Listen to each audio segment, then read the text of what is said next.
بسم اللہ الرحمن الرحیم۔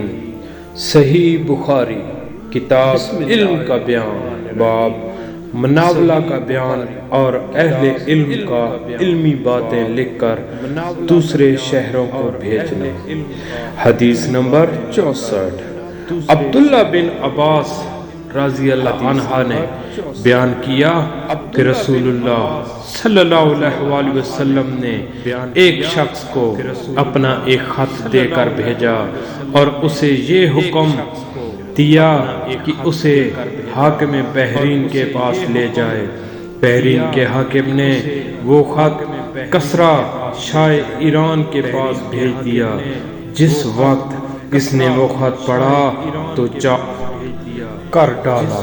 راوی کہتے ہیں اور میرا خیال ہے کہ ابن مسیب نے اس کے بعد مجھ سے کہا کہ اس واقعے کو سن کر رسول اللہ صلی اللہ علیہ وسلم نے اہل ایران کے لیے بد دعا کی کہ وہ بھی چاک شدہ خط کی طرح ٹکڑے ٹکڑے ہو جائے۔ سبحان اللہ۔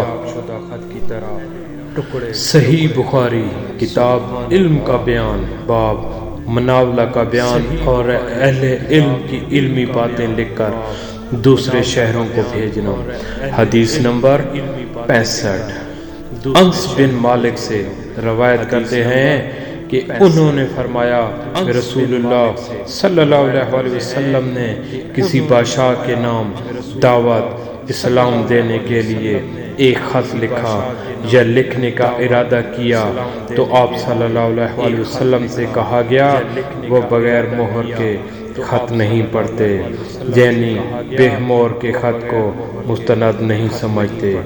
تب آپ صلی اللہ علیہ وسلم نے مستند نہیں سمجھتے چاندی کی ایک انگوٹھی بنوائی جس میں محمد رسول اللہ کنندہ تھا۔ گویا میں آج بھی آپ صلی اللہ علیہ وسلم کے ہاتھ میں اس کی سفیدی دیکھ رہا ہوں۔ شعبہ راوی حدیث کہتے ہیں کہ میں نے قتادہ سے پوچھا کہ یہ کس نے کہا کہ اس پر محمد رسول اللہ صلی اللہ علیہ وسلم کنندہ تھا؟ انہوں نے جواب دیا کہ مجھے حضرت انس رضی اللہ تعالی عنہ نے کہا۔ سبحان اللہ۔ حضرت انس